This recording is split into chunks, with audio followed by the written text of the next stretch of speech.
আশুরা ইসলাম ধর্মের একটি গভীর তাৎপর্যপূর্ণ দিন। আশুরা শব্দের অর্থ দশম, যা হিজরি বর্ষপঞ্জির প্রথম মাস মুহররমের দশম দিনে পালন করা হয়। এই দিনটি ইসলামের ইতিহাসে একদিকে কৃতজ্ঞতা ও রোজার ফজিলতের নিদর্শন, অন্যদিকে ত্যাগ ও শোকের অনন্য দৃষ্টান্ত। সুন্নি মুসলিমদের কাছে আশুরার ঐতিহাসিক গুরুত্বের মূল ভিত্তি হল নবী মুসা আলাইহিসসালামের ঘটনা।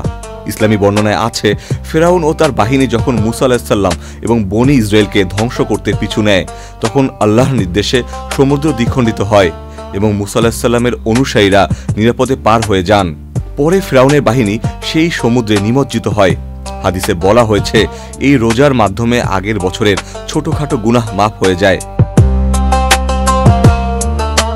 অন্যদিকে শিয়া মুসলিমদের কাছে আশুরা মানেই বেদনা, শোক এবং আত্মত্যাগের গভীর স্মরণ।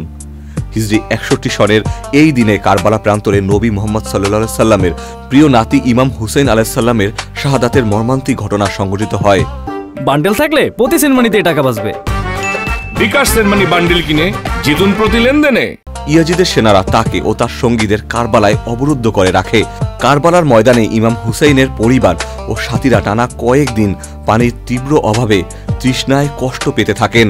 শিশুদের কান্না, নারীদের হাহাকার, এই বিভীষিকাময় অবস্থার মধ্যেই আশুরার সকালে যুদ্ধ শুরু হয়। জোহরের আগেই ইমাম হুসেইন আলাইহিস সালাম এবং তার 72 জন সাথী শাহাদত বরণ করেন।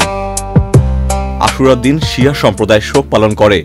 শোক মিছিল, কবিতা পাঠ এবং মাতম করা তাদের সংস্কৃতির অংশ।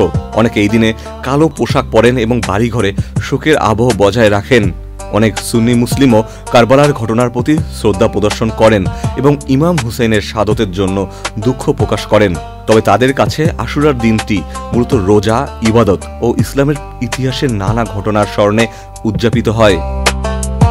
ইসলামের ইতিহাসে আশুরার গুরুত্ব দুই দিকেই প্রতিফলিত।